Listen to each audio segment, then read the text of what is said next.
Puji syukur kehadirat Allah dengan mengucapkan alhamdulillahirabbil alamin. Bersalawat kepada Nabi dengan mengucapkan Allahumma salli ala Muhammad wa ala ali Muhammad fil alamin innaka Hamidum Majid. Bapak Ibu sekalian yang berbahagia, mudah-mudahan di subuh hari yang dingin ini, sangat dingin sekali, mudah-mudahan Allah berkahi, Allah ridai setiap langkah kita, Allah bukakan hati kita, Allah tuluskan niat kita untuk menuntut ilmu karena Allah. Semoga kita mendapatkan ilmu yang bermanfaat dan penuh berkah. Amin ya rabbal alamin. Untuk kedua orang tua kita doakan yang telah mendahului, Allah tempatkan di tempat terbaik di sisinya, Allah terima amal ibadahnya, Allah kumpulkan bersama orang-orang yang saleh. Dan untuk orang tua kita yang masih hidup sehat, kuat, husnul khatimah insyaallah. Baik Bapak Ibu sekalian yang berbahagia, dan kita mendoakan guru-guru kita, mudah-mudahan para guru-guru, tuan guru semua, Allah berikan kekuatan, kemudahan, Allah teguhkan hati mereka dengan agama yang baik dan istiqamah, dan semoga di akhir zaman ini kita masih bisa berpegang dengan guru-guru yang garisnya lurus, dan insya Allah yang mengantarkan kita kepada surganya Allah yang telah dijanjikan. Amin ya rabbal alamin. Baik Bapak Ibu sekalian yang berbahagia, pada pertemuan subuh ini kita lanjutkan kajian kita hadis daripada 40 kekhawatiran atau beberapa hadis, arba'una hadisan, atau beberapa hadis tentang kekhawatiran Nabi terhadap umatnya di akhir zaman.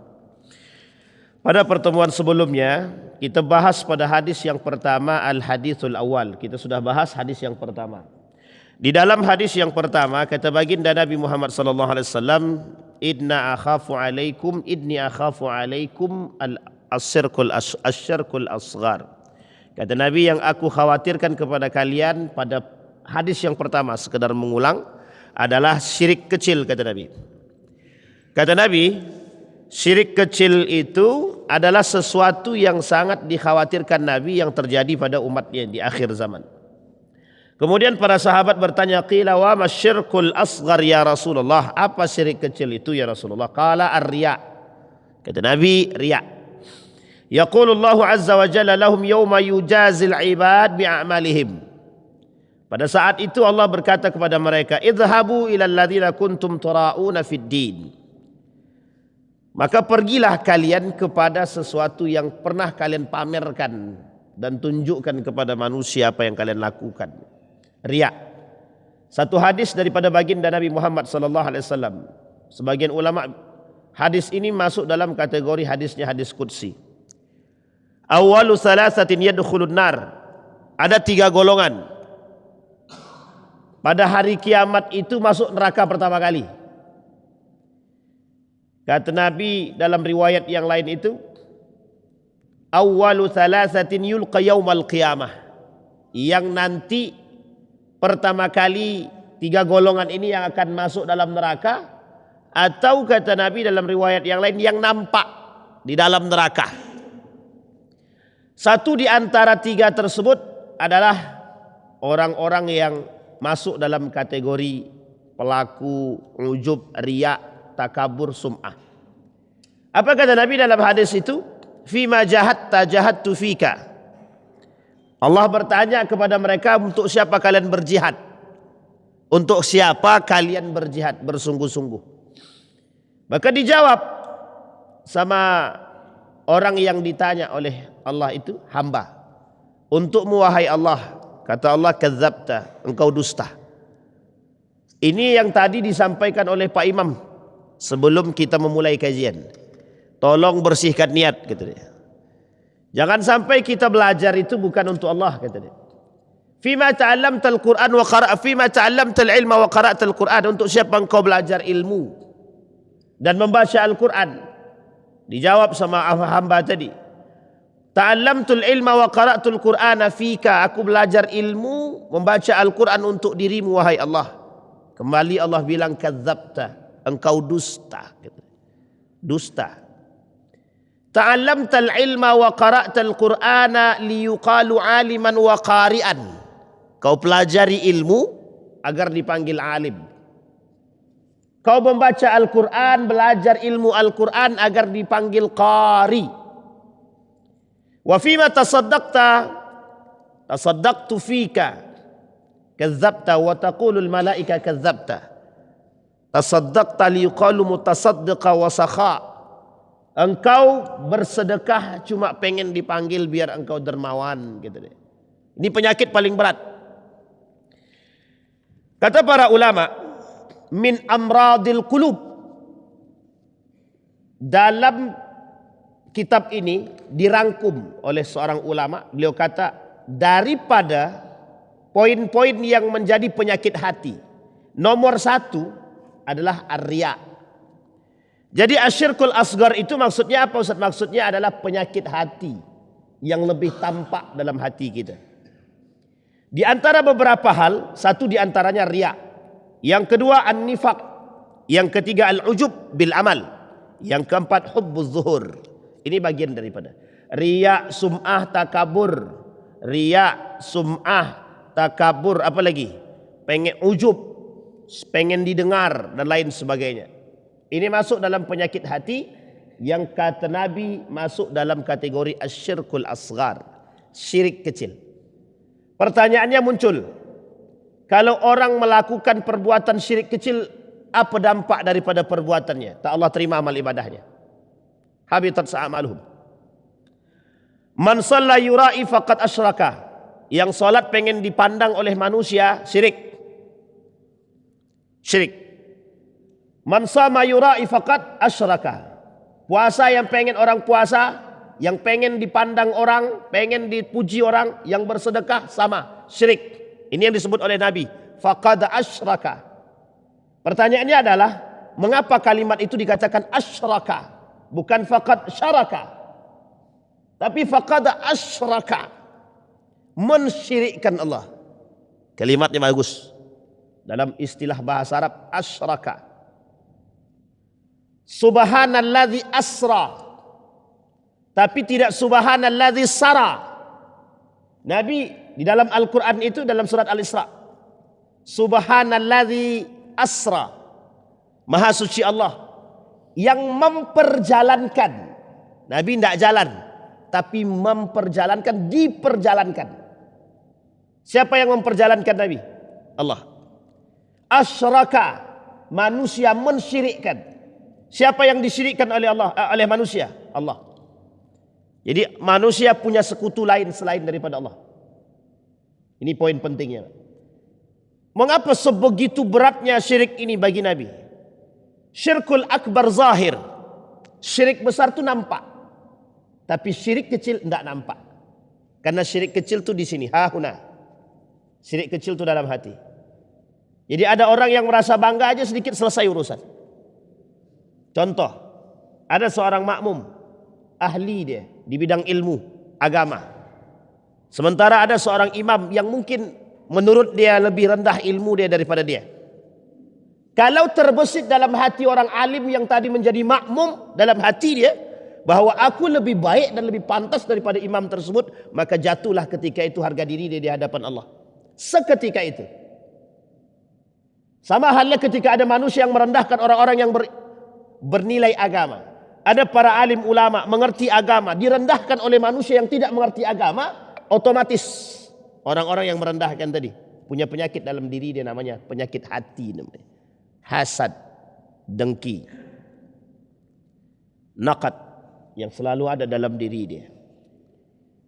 Pertanyaannya adalah, beratkah penyakit ini? Jauh lebih berat daripada syirkul asgar. Nerakanya bagaimana kalau masuk dalam kategori syirik? Dia harus bertobat. Sama. Kita lihat nanti Pak Ilajur riya. Bagaimana cara menyembuhkan penyakit dalam hati, penyakit riya itu salah satunya. Nah Bapak Ibu sekalian yang berbahagia, dalam hadis ini, dalam kitab ini dikumpulkan oleh para ulama, diurut. Yang paling pertama beliau tulis adalah asyirkul asgar. Dan hadis yang kedua yang beliau tulis adalah justru asyirkul akbar. Hadis yang kedua baru masuk pada poinnya, kata beliau, syirik besar yang kedua. Kenapa beliau urutkan pada syirkul akbar pada poin yang kedua? Karena jarang orang melakukannya. Seiring berkembangnya zaman, mereka tinggalkan sifatnya yang syirik-syirik besar tadi. Tapi nanti di akhir zaman akan bertemu manusia-manusia yang pelaku syirik yang lebih besar lagi. Nanti kita lihat. Nah, Bapak Ibu sekalian yang berbahagia. Sekarang pertanyaannya adalah bagaimana wajah daripada riya tersebut? Min suwari riya. Kemudian tazayyanal ibadata idza hadaran nas. Salah satu bentuk perbuatan riya itu seperti apa? Sudah pada tahu semua. Tapi ada yang lebih. Kata para ulama, orang yang memperbaiki dan menghiasi ibadahnya untuk dipandang oleh manusia. Nah, ini berat memang. Ini kajian begini ini harus didampingi dengan kajian tasawuf memang. Untuk membersihkan hati. Ini karena kalau ada bahasa, kapanlah hati kami ini bersih, Ustaz? Ya tak tahu kapan. Tengoklah. Sejauh lisan kita ini masih manis berbicara kotor, selesai urusan. Bisa dipahami Bapak Ibu ya. Sejauh kita ini masih punya rasa dengki, sampai kapanpun tetap kotor. Hanya saja Allah, para ulama, baginda Nabi memberikan cara membersihkannya. Itu yang pertama.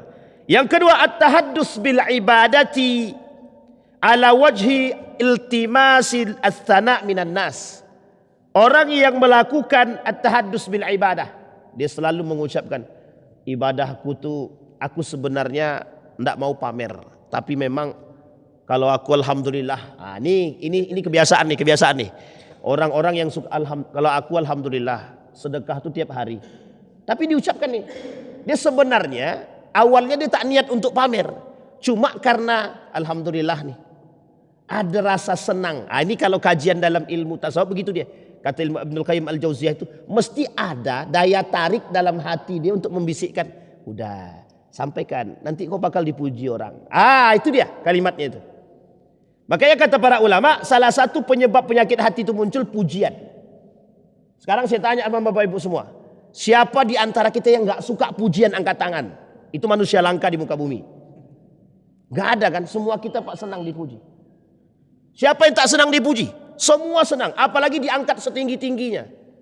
Masya Allah, Ustadz Ridwan sudah jadi Ustadz TikTok. Begitu kata orang sekarang Pak. Naik, dipuji orang. Tapi kata Ali bin Abi Thalib, justru awal kehancuran itu di situ. Awal kehancuran itu di situ. Dan ternyata terbukti Pak, terbukti.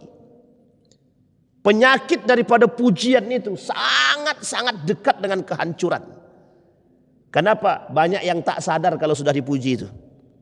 Ridwan kau ganteng, bohong itu. Ridwan kau bagus, salah itu. Makanya kata Nabi, kalau ada orang dipuji, ucapkan dua.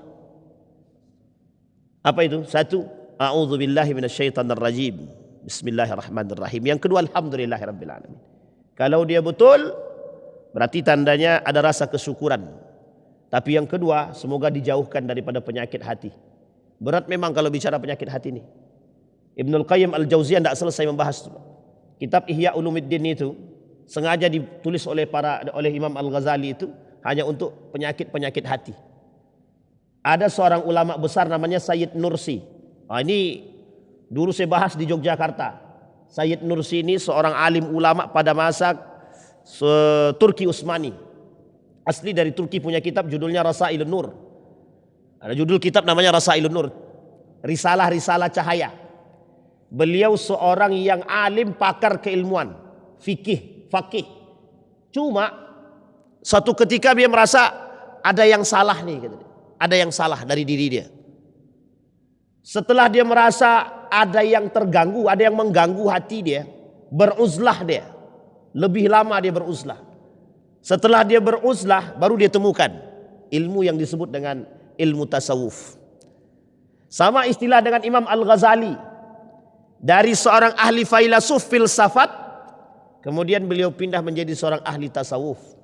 Itu sebelumnya ahli filsafat, logika. Ibnu Rusdi. Tapi kalau Ibnu Rusdi sampai hayatnya Pak, dia pakar di bidang kefakihan dan logika dia. Maka kata Sayyid Nursi, buku Imam Malik Al-Muwatta di umur 10 tahun beliau hafal. Tidak hanya Al-Quran, tapi beliau hafal umur 10 tahun. Itu hadis Pak, Imam Malik Al-Muwatta. Bapak Ibu boleh tengok, cek kitabnya Al-Muwatta itu setebal apa, hafal. Hafal dia. Dan beberapa kitab para alim ulama dia hafal. Cuma di umur beliau yang sudah sangat belia ketika itu, beliau merasa ada yang kurang. Menjadi ulama terkenal di Turki, tapi justru merasa ada sesuatu yang hilang. Grand Sheikh Al-Azhar beberapa waktu yang lalu berceramah. Dia sampaikan, padahal jabatan dia sudah jabatan tertinggi alim ulama. Ulama besar, Grand Sheikh, ulama besar. Tapi apa kata dia? Beliau sampaikan, kata beliau, justru ada satu hal. Kalau seandainya hari ini dia bisa mengajar di surau kecil, di tempat-tempat terpencil, itu lebih bisa membahagiakan hati dia ketimbang posisi yang dia emban hari ini. Guru kami pernah mengamanahkan kepada setiap alumni-alumninya atau semua santrinya, orang besar itu bukan yang berbicara di masjid yang besar, tapi yang berani mengajar di surau yang kecil gitu. Ini Bapak Ibu, nilainya besar. Orang yang besar hari ini jarang yang mau mengajar di tempat-tempat terkecil. Bapak Ibu boleh cek, kita cek sekarang. Kita cek musola di Pekanbaru, seberapa banyak musola di Pekanbaru. Kita cek musolanya Pak, seberapa banyak. Satu ketika saya pernah tawarkan kepada salah seorang pegawai pengurus yang masuk dalam salah satu pengurus masjid paripurna terbesar di kota Pekanbaru. Saya bilang, carikan kami musola sepekanbaru yang belum pernah tersentuh. Tidak ada jawaban dan nggak tahu. Ternyata Bapak Ibu, kalau kita pergi ke pinggiran-pinggiran Pekanbaru, masih banyak musola-musola itu, mohon maaf ya, yang tidak ada kajiannya sama sekali. Apa alasan mereka tidak ada kajian? Yang pertama, mereka bilang jamaah kami tidak ada Ustaz. Tidak, bukan itu alasannya. Karena kita nggak pernah menyentuh mereka. Itu yang pertama. Yang kedua, apa alasan mereka? Mereka nggak punya duit, Pak. Kenapa mereka bilang nggak punya duit? Karena kalau ngundang Ustadz itu minimal Ustadz harus ada duitnya. Betul apa salah itu? Coba saya bayangkan. Andai kata semua dai-dai ini punya pikiran sederhana saja. Kita anggaplah dai ini di Pekanbaru 100 orang. Anggaplah padahal bukan segitu. Mau nih 100 orang diturun ke satu-satu musola, kira-kira tersentuh apa tidak? Sangat mungkin sekali. Ini poinnya, Pak. Dan pertanyaannya, apa kaitannya dengan riya, Ustaz? Apa kaitannya? Kaitannya adalah ada orang yang bisa meruntuhkan diri dia di hadapan manusia meskipun dia dianggap orang yang besar. Itu yang berat, Pak. Bagi orang yang sudah tinggi, yang sudah besar, ketika berhadapan sesuatu yang sangat kecil, ada kemungkinan penyakit hati dalam diri dia, meremehkan dan merendahkan. Kalau cuma di musola, biarlah Ustadz itu aja yang ngisi. Kelas aku kan kelasnya Masjid Mukhlisin. Kelas aku kan Masjid An-Nur, bukan musola-musola. Kalau ada yang seperti ini berarti dia sedang terjangkit penyakit hati. Sedang terjangkit penyakit hati. Kenapa demikian? Itu yang paling berat, Pak. Sangat berat sekali.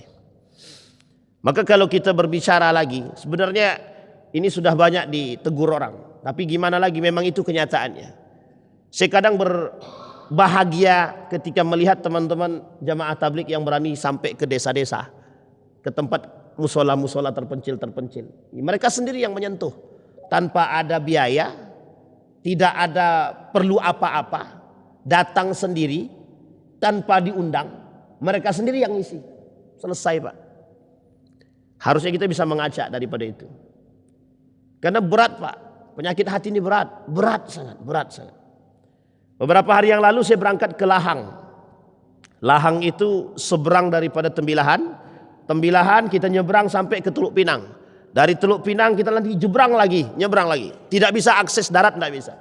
Aksesnya cuma pakai kapal. Kalau Bapak Ibu melihat keadaan itu kadang-kadang kita berpikir, Pak, adakah orang yang sampai ke sini?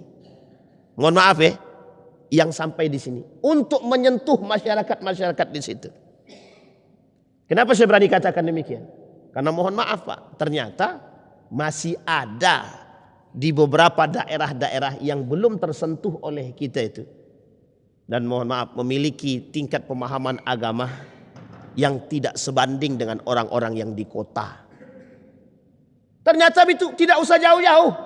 Di sekitaran Pekanbaru masih banyak rupanya. Masih banyak sekali. Itu karena apa? Karena mohon maaf, sulit menundukkan penyakit hati yang ada dalam hati kita.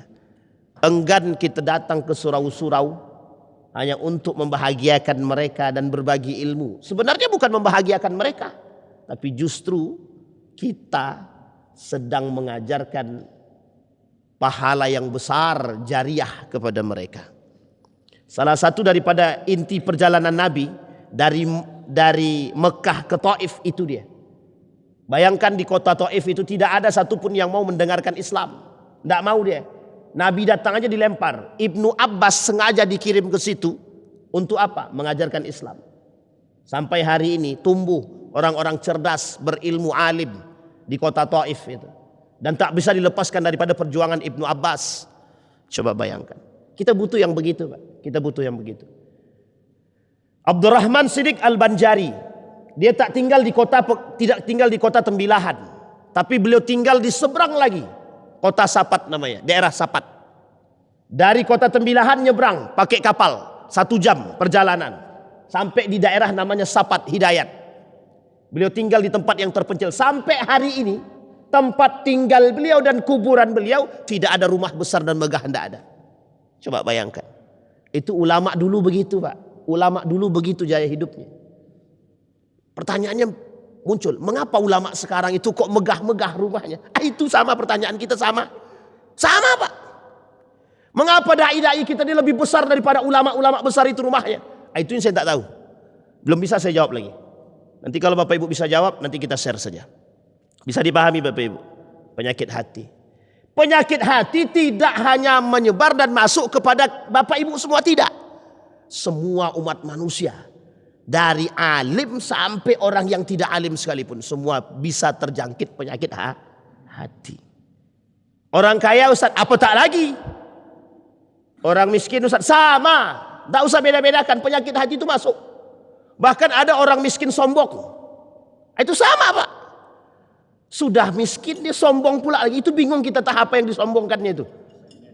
Apa? Apa itu? Sudah mikir SMS, sudah miskin sombong kata dia. Dan ternyata Nabi sebutkan dalam hadisnya.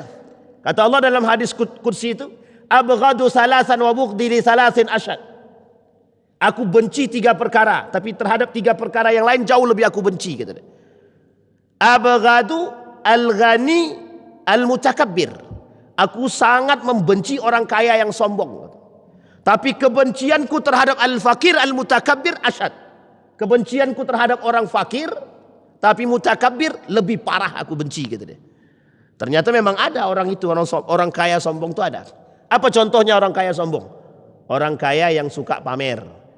Orang miskin yang suka pamer. Sudah miskin dia, tapi ternyata dia pura-pura kaya. Pinjam mobil orang, pinjam motor orang, foto-foto masukkan ke Facebook. Wah, pakai kacamata, rupanya ngutang semua. Yang kedua, orang miskin yang dikatakan sombong itu sebenarnya ini poin yang kedua itu, yang tak mau datang kepada Allah, yang tidak mau datang kepada Allah. Jadi Bapak Ibu, semua perbuatan kita di muka bumi ini cenderung mengantarkan kita, cenderung mengintai kita dan mengajak kita, kata iblis tadi, mengajak kita kepada perbuatan asyirkul asghar. Semua perbuatan.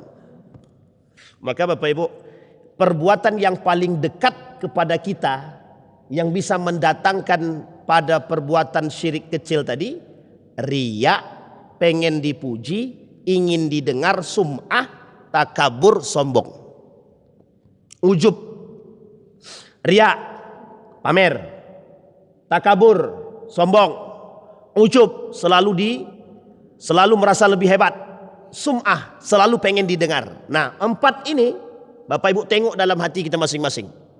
Kalau ada orang bicara, mau tidak kita dengarkan? 1. Atau memang kita aja yang mau didengar? Nah, itu penyakitnya sama. Itu yang disebut dengan asyirkul asghar. Bisa dipahami Bapak Ibu? Sekarang kita lihat ilajur riya. Bagaimana cara menghilangkan riya? Yang pertama ad-du'a. Yang pertama doa, berdoa. Ya Allah, ini memang berat Bapak Ibu. Kenapa Hasan Al-Basri itu selalu melazimkan kepada diri dia doa setiap selesai perbuatan apapun? Karena dia takut perbuatan dia itu menghadirkan penyakit-penyakit hati. Contoh, ini contoh aja Pak, tapi jangan disenggol-senggol ya, contoh aja, contoh. Kita selesai sholat. Ketika selesai sholat, tiba-tiba datang kawan, khusyuk kali sholatmu. Nah ini kalau ada orang yang muji begini, khusyuk kali sholatmu. Itu cepat-cepat tuh Pak, pandai-pandailah. Kalau memang tidak sesuai, langsung tepis. Kenapa begitu? Iyalah, aku kan orangnya alim. Makin jadi itu penyakitnya nanti. Sombong. Maka banyak-banyak berdoa. Yang kedua, murajaatun nafs. Selalu melihat diri nih Pak. Tengok diri kita nih, muhasabah. Nabi 5 kali dalam sehari muhasabah. Setiap sebelum sholat Nabi mengingat dosa apa yang kubuat hari ini. Sebelum Nabi sholat, Nabi muhasabah dulu. Tengok dulu, hari ini dosanya apa. Dari pagi sampai sebelum zuhur, diingat sama Nabi, apa dosanya. Sebelum sholat Nabi beristighfar 100 kali. Setelah beristighfar baru kemudian Nabi sholat. Nanti sebelum sholat asar begitu juga, Nabi ingat lagi, dari zuhur ke asarnya apa dosa yang aku buat. Murajaatun nafs wal muhasabah. Selalu tengok Pak. Ini kalau boleh saya mengatakan, coba sama-sama dilazimkan ini, diazamkan dalam diri kita masing-masing untuk mengingat dosa. Ustaz, kalau baik kami cepat, kami matinya Ustaz, itu terserahlah. Ini masalah juga nih Pak. Saya bilang begini, ada satu kemarin itu saya bilang begini, Pak, coba selalu ingatkan dosa. Ustaz, kalau saya selalu ingat dosa, saya takut. Dan saya baik Ustaz. Nanti kalau baik kata orang cepat mati Ustaz. Ini masalah juga ini. Jangan bilang begitu juga, orang baik cepat mati. Harusnya bahagia, orang baik cepat mati biar tak buat maksiat lagi dia. Orang juga banyak Pak berharapan demikian. Pengennya mati dalam keadaan husnul khatimah. Tapi kan tidak ada yang tahu jalan Pak. Iblis itu tidak mengantarkan ke surga, tidak. Iblis pengen cari kawan. Pengen cari kawan tuh kemana? Ya menuju neraka. Itu kata Dr. Adian Husaini. Jangan kalian jadikan kami ini manusia untuk mengikuti iblis. Saya kira apa itu iblis? Ternyata albasa yulbisu iblis, ablasa yublisu iblis. Apa artinya ablasa yublisu? Memakaikan pakaian iblis kepada diri kita. Baik, qiraatus sirah, selalu mempelajari sejarah-sejarah para sahabat untuk mengambil ibrah daripada perjalanan mereka.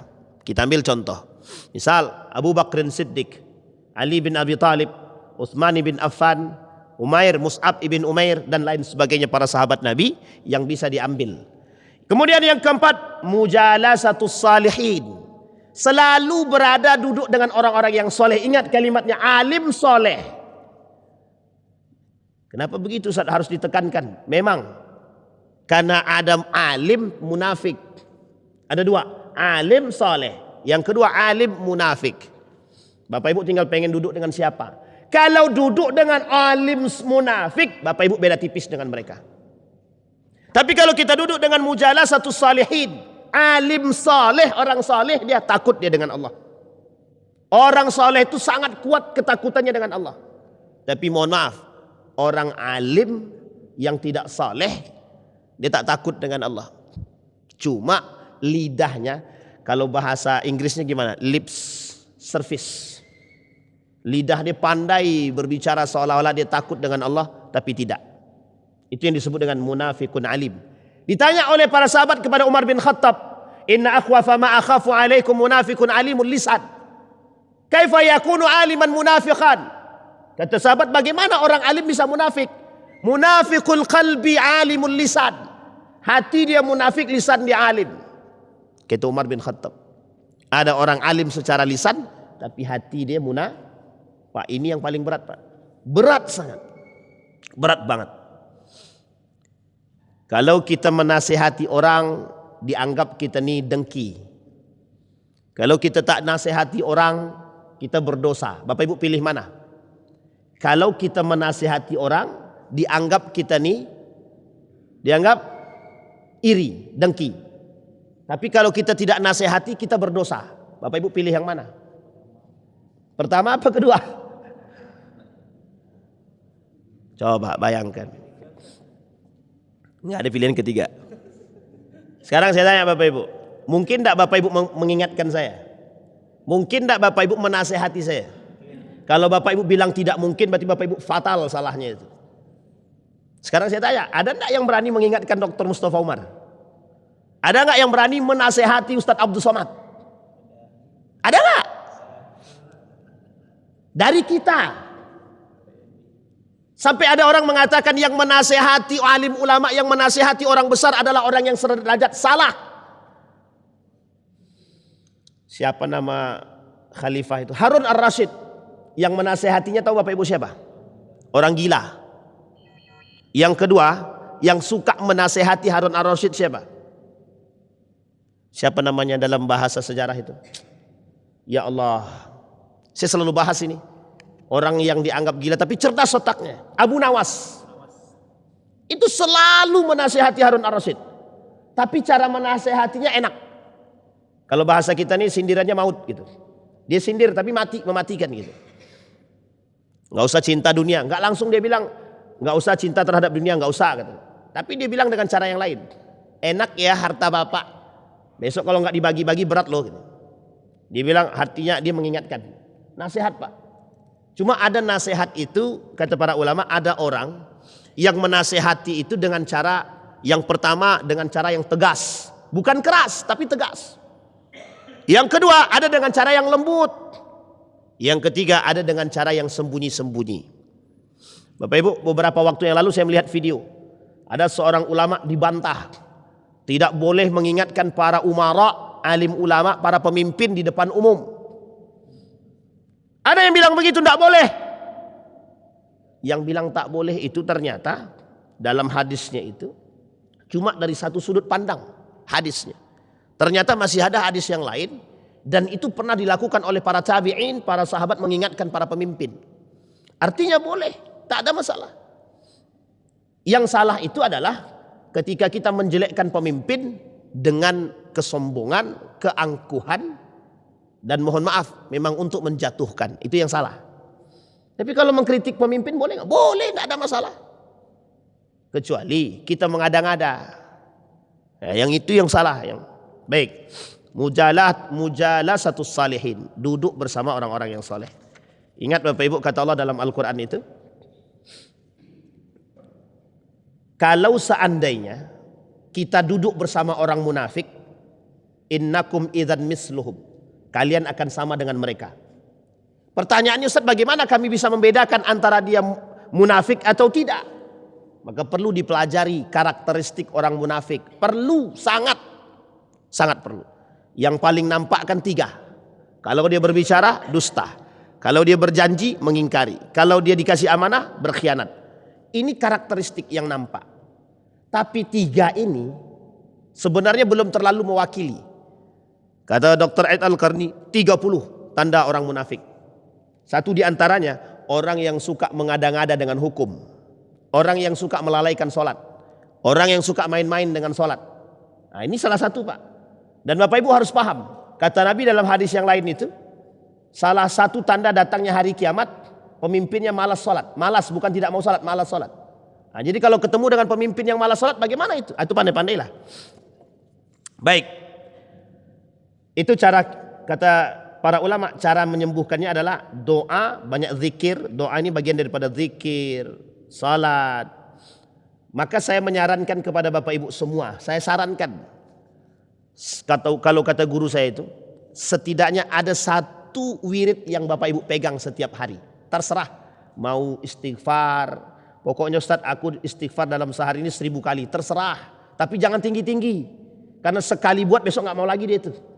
Yang kedua, sholat tahajudnya terserah. Pokoknya gak usah banyak-banyak, satu aja Bapak Ibu pegang, satu aja. Dilazimkan dalam hati, satu pegangan saja. Kalau orang yang sudah banyak itu biasa karena dia sudah terbiasa pak. Orang saleh itu biasa. Dan Bapak Ibu bayangkan, sekelas para alim ulama itu yang punya pimpinan pesantren yang lama-lama itu, ada enggak kira-kira mereka enggak punya pegangan? Enggak ada pak.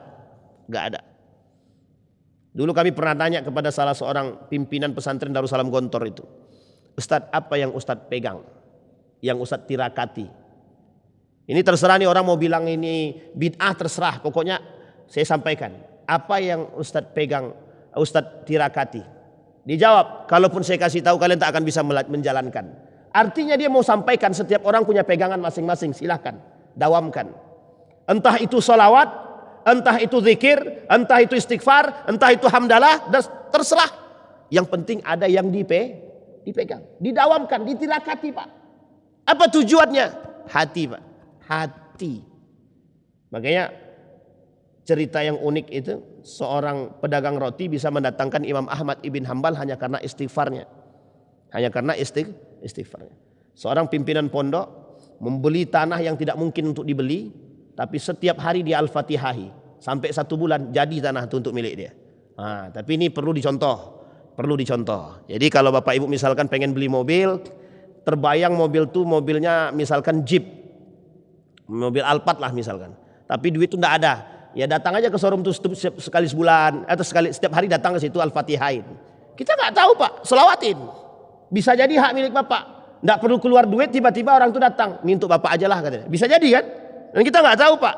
Dan jangan dimainkan. Ini hal yang kita anggap remeh-temeh ternyata benar Pak. Orang yang yakin saja. Orang yang yakin. Sangat-sangat penting untuk meyakinkan sesuatu. Maka di poin hadis yang kedua itu ada kaitannya. Kenapa poin hadis yang kedua itu asyirkul akbar, syirik besar. Kenapa yang tadi pertama syirik kecil? Karena syirik besar itu nampak, syirik kecil itu tak nampak. Karena dalam hati Pak. Karena kata Ibnu Qayyim al-Jauziyah, membersihkan yang dalam hati ini jauh lebih susah daripada membersihkan sampah yang nampak. Bapak Ibu nampak sampah di atas lantai rumah, itu mudah kita sapu pakai sapu. Tapi kalau kita melihat sampah yang ada di celah-celah keramik, itu membersihkannya bagaimana? Susahnya bukan main. Masih mending dia nampak. Kalau tak nampak. Baik. Hadis yang kedua, An Anas bin Malik qala dzukira li, ada Nabi SAW qala li Muaz bin Jabal, man laqiya Allah la yusyrik bihi syai'an dakhala al-jannah. Barang siapa yang bertemu dengan Allah kelak di hari kiamat, sementara dia tidak melakukan perbuatan syirik, dakhala al-jannah. Dia berhak masuk ke dalam surga. Qala ala ubasyirun nas, qala la inni akhafu an yattakilu. Kemudian berkata kepada baginda Nabi Muaz bin Jabal, apakah engkau sudah menyebarkan persoalan ini, persoalan syirik ini kepada umat manusia? Dijawab sama Nabi, tidak. Inni akhafu an yattakilu. Aku khawatir mereka terjebak dalam perbuatan kesyirikan itu justru. Artinya ketika Nabi menyampaikan persoalan syirik ini, itu Nabi berhati-hati, sangat berhati-hati. Bukan berarti tidak Nabi sampaikan. Dalam penjelasan hadisnya begini, kata para ulama, kenapa tidak disampaikan? Kenapa tidak disebarkan secara luas bahwa syirik itu berbahaya? Kata Nabi, aku khawatir mereka justru terjebak, bukan menghindari. Kenapa demikian? Karena kadang-kadang kita ambil contoh Pak, Bani Israel. Bani Israel itu dengan Nabi Musa alaihissalam itu sudah selesai, dia sudah ditunjukkan Allah sama Nabi Musa. Ketika selesai daripada kejaran Fir'aun tadi, di perjalanan dia tengok lagi orang-orang yang sedang menyembah patung. Apa kata dia sama Musa? Musa, buatkanlah kami Tuhan baru, biar kami sembah pula. Gatal kami kalau tidak menyembah Tuhan nih. Itu alasannya Pak. Padahal kata Nabi Musa, Tuhan kalian tuh lebih baik daripada itu gitu. Artinya Pak, ini pelajaran. Manusia seperti kita nih yang mengakui bahwa Allah itu Tuhan, mesti ada di antara kita ini yang mentuhankan selain daripada Allah. Kenapa kok kita seyakin itu? Karena banyak manusia yang mempertuhankan manusia. Manusia yang mempertuhankan benda. Nabi khawatir di akhir zaman ini yang lebih banyak tersebar. Dan ternyata terbukti Pak, benar. Tuhan kursi, Tuhan duit, Tuhan perempuan, dan segala macam. Kursi isyarat kekuasaan, duit harta, wanita, tiga-tiganya jadi Tuhan baru bagi manusia hari ini. Dan itu terbukti Pak. Apa kata Buya Hamka? Khawatirnya Buya Hamka setelah mempelajari hadis Nabi. Yang dikhawatirkan apa? Banyak orang yang mempertuhankan sesuatu yang tak layak untuk dipertuhankan. Ternyata betul kan? Hari ini semuanya bisa menjadi itu. Coba bayangkan, kalau kita pakai logika akal sehat kita saja. Mana mungkin kayu itu tumbang sendiri yang ada nomornya? Kan tidak mungkin Pak, sangat tidak mungkin sekali. Pertanyaannya siapa yang melakukan? Manusia yang mempertuhankan Manusia. Itu jelas Pak, sangat jelas sekali.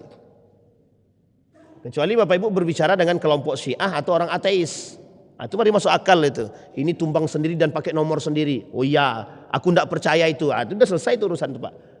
Bisa dipahami Bapak Ibu ya. Ini poin penting Pak. Tapi Ustaz, apakah itu berbahaya? Jauh. Sama Pak, habitat sama luhum.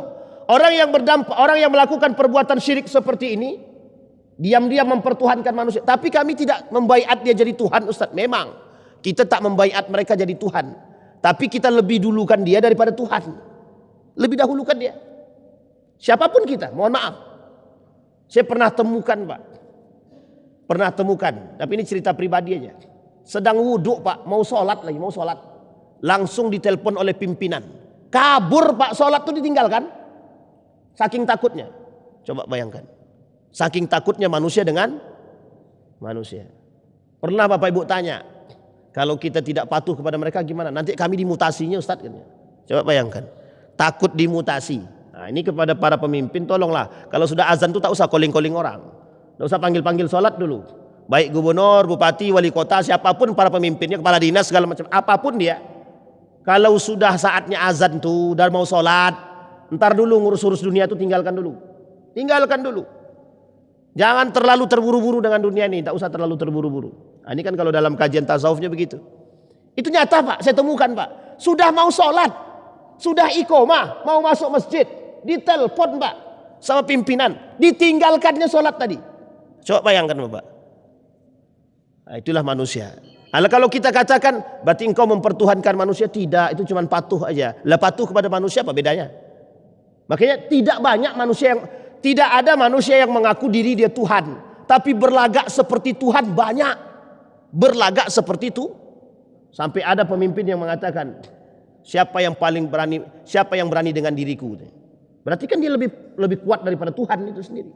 Nah, ini yang suka seperti ini tolonglah hati-hati. Siapapun lah. Bapak Ibu yang punya karyawan yang menggaji kau tuh aku. Jangan salah Pak. Bapak juga digaji itu. Yang menggaji Allah. Kalau Allah tarik itu Pak, mohon maaf ya, ditarik sama Allah keberkahannya, selesai urusan Pak. Digulingkan oleh tinggal datangkan banjir, tutup warung Bapak tuh tidak ada lagi isinya tuh. Jangankan karyawan, barang-barang Bapak pun hilang. Jangankan barang-barang, rumah pun hilang. Kalau kita mau sombong sama Allah. Bahkan ada artis itu bilang begini, Tuhan aku sedang berzinah di mana? Mana Tuhannya? Ini perhatikan aku sedang berzinah kata dia. Ditantangnya Tuhan tuh. Jadi zina itu menjadi Tuhan baru gitu. Bisa dipahami Pak ya. Berarti persoalan kita hari ini bukan sembahan matahari, bukan menyembah patung, bukan menyembah pohon, bukan menyembah binatang, bukan. Tapi ilustrasinya pada poin yang tadi. Yang disembah adalah manusia, kekuasaan, jabatan, kemudian harta, dan yang ketiga simbol dunia, wanita. Dan ketiga-tiganya dibahas oleh Allah dalam Al-Quran. Dan ketiga-tiganya yang melakukan yang mengajak manusia untuk menyimpang dan berpaling daripada Allah. Wa may yatawalla, kata Allah, yang membuat mereka berpaling daripada Allah. Hubbud dunia, cinta terhadap dunia. Jadi tidak sembarangan Pak mempertuhan. Jadi maksud syirik di sini, maksud syirik itu adalah kita berlebihan dalam urusan dunia, seolah-olah dunia itu lebih daripada Allah itu sendiri. Padahal yang memberikan dunia ini adalah Allah, tapi manusia mengejar dunia ini berlebihan. Kalau bahasa teman-teman jemaah tabligh itu, kenapa kami tinggalkan anak istri Ustaz? Kami belajar Pak Ustaz, bagaimana hati ini bisa kuat untuk menyerahkan seutuhnya kepada Allah. Makanya banyak orang yang nggak sanggup Ustaz gitu. Iya juga saya bilang. Baru saya masuk akal kadang Pak. Iya juga ya gitu. Ustaz, kenapa tak ikut jaulah? 3 hari aja. Saya pikir-pikir, anak istriku di rumah makan apa gitu. Dijawab sama dia. Berarti Ustaz belum bisa kata dia. Kenapa begitu? Karena Ustaz ragu dengan Allah kata dia. Baru saya mikir lama-lama. Iya juga ya gitu. Kalau memang kita ternyata tidak khawatir adanya Allah, kenapa kita takut meninggalkan mereka? Itu bahasa mereka Pak. Kalau kita yakin dengan Allah, mengapa kita tidak berani meninggalkan mereka? Kalau kita serahkan seutuhnya kepada Allah. Ini poin pentingnya Pak. Jadi syirik itu jangan dimaknai menyembah patung, menyembah berhala, menyembah matahari, menyembah pohon. Bukan hanya itu Pak. Banyak perbuatan syirik hari ini yang tersebar. Baik. Apa kata Allah? Innahu man yusyrik billah faqad haramallahu alaihi al-jannah wa ma'wahumun nar. Orang yang melakukan perbuatan syirik faqad haramallahu alaihimul jannah. Diharamkan bagi mereka masuk ke dalam surga yang melakukan perbuatan syirik. Dan tempat terbaik mereka adalah neraka, dan nerakanya jahanam. Wa ma lizzalimina min ansar. Mereka telah zalim kepada Allah dan tidak ada bagi mereka penolong sedikit pun kecuali mereka bertobat. Jadi Bapak Ibu, orang yang melakukan perbuatan syirik, kalau dia mati, nah jadi kalau dia sebelum dia mati hendaknya bertobatlah. Kalau dia tidak bertobat sebelum dia mati, dia kekal di dalamnya. Ini yang harus kita garis luruskan dulu. Kita luruskan yang bengkok-bengkok ini. Apakah orang pelaku syirik tidak bisa masuk surga? Ini poin penting, Pak. Apakah orang pelaku perbuatan syirik ini dosanya tidak diampunkan? Dalam Al-Quran, Allah tidak mengampuni dosa perbuatan syirik. Tapi kata para ulama, kalau dia bertaubat sebelum dia mati, maka Allah terima taubatnya. Tapi kalau dia tidak bertaubat, maka dia mati masuk dalam neraka, kekal di dalamnya. Apa bedanya dengan maling, pencuri? Dia tak syirik Ustaz, tapi dia maling. Kalau dia maling, berdosa dia, tidak bertobat dia sebelum mati. Selesai dicuci di api neraka tu, dicuci dia di api neraka tu, habis dosa curi dia, pindah dia ke surga. Masih bisa diangkat Pak, ditimbang dengan kebaikan lain. Tapi kalau syirik, munafik, kufur, tidak bisa. Tidak ada timbangan bagi mereka Pak. Tidak ada timbangan. Kenapa? Syirik, munafik, kufur menghapus semua amal ibadah kita. Semua amal ibadah kita dihapus. Maka satu-satunya kunci untuk bisa mengantarkan mereka kepada kebaikan setelah mereka kufur adalah hasanat, kebaikan, taubat. Makanya taubat. Disitulah Nabi mengatakan mengapa istighfar itu perlu setiap waktu. Perlu. Nabi istighfar 100 kali Ustaz, ada yang mengatakan 1000 kali. Bukan itu esensinya. Esensinya setiap hari hendaknya Anda beristighfar. Itu Pak esensinya. Kenapa? Biar ketika kita setelah melakukan perbuatan itu, kita tidak tahu Pak yang kita buat tadi benar apa salah. Di hadapan Allah, di hadapan Allah. Maka kita butuh istighfar. Jangan berhenti lisan kita untuk beristighfar. Baik. Nah, sekarang kita rangkum. At-tauhid. Pertama dalam pembahasan hadis tadi, rangkumannya ada dua. Pembahasannya yang pertama tauhid, yang kedua syirik. Apa hukum kita bertauhid? Wajib, nggak bisa digeser sedikit pun. Makanya Bapak Ibu, ini kan tanggal berapa hari ini? Tanggal 3. Alhamdulillah sudah lewat tahun baru. Tahun baru lewat, Natal lewat. Padahal Bapak Ibu, kalau kita mau melihat ini dari tanggal 1 ke bawah, tanggal 1 ke bawah. Alhamdulillah kemarin itu di Inhil itu keluar surat edaran. Tidak boleh ada yang merayakan tahun baru. Wah, itu senang hati saya Pak, bahagia. Memang tidak ada yang namanya kembang api. Kembang api pun tak ada. Di sini bagaimana? Saya tak tahu. Nggak ada juga. Alhamdulillah. Berarti pemimpin kita insya Allah taat-taat semua. Amin. Bayangkan Pak. Itu karena hujan Ustaz. Itu masalah juga itu. Kalau sempat Inhil itu Pak, Inhil itu sedang dalam keadaan banjir. Jadi tidak usah buat onar, nggak usah buat istilah buat. Sama Pak Pekanbaru begitu. Hujan 2 jam banjir Pak. 1 jam lebih kami macet di Arifin Ahmad. Cuma hujan 2 jam. Kalau hujannya setiap waktu bagaimana itu? Banjir Pekanbaru ini hilang, tenggelam. Jadi yang usah buat. Nah kata beliau gini, ada seorang ulama menuliskan begini, menjaga akidah di akhir zaman. Kata beliau, kalau hari ini kita tidak bisa menjaga tauhid kita yang baik, yang benar, tak bisa kita jaga akidah kita, ya mohon maaf, ya kita sama seperti mereka. Jadi berat Pak, memang berat, berat banget Ustadz, memang taruhannya. Jadi gini, logikanya gini, ketika kita berpegang teguh dengan tauhid, itu sebenarnya yang merusak tauhid kita itu yang paling kuat adalah satu, duit, harta, itu aja. Karena hari ini Pak, manusia itu butuh duit, sangat butuh duit.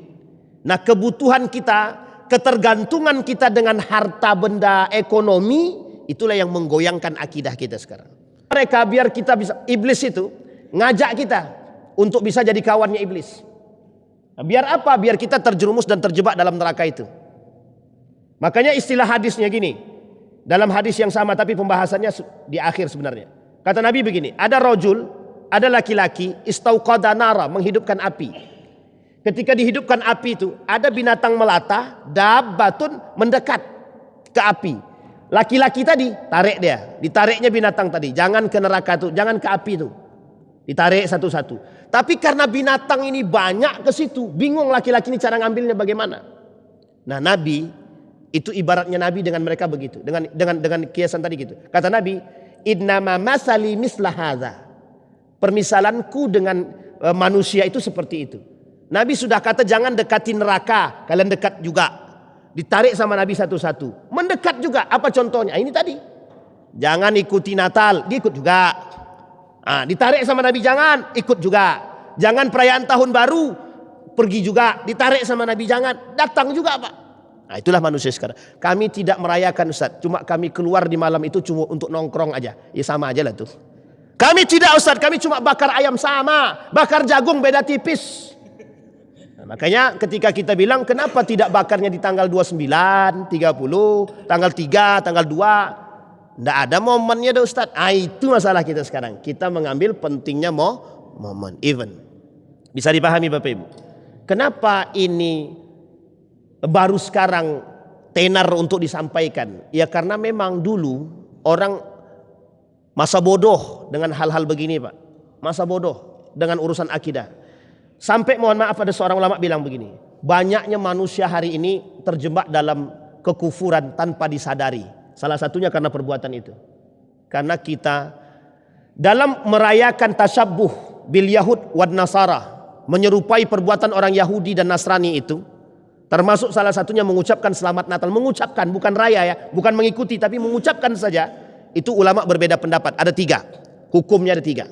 1, kafir, haram. Yang pertama haram. Yang kedua kafir. Yang ketiga itu justru mengatakan makruh. Adapun sebagian kecil yang mengatakan mubah. Dan itu hanya sebagian kecil, Pak. Kecil sangat.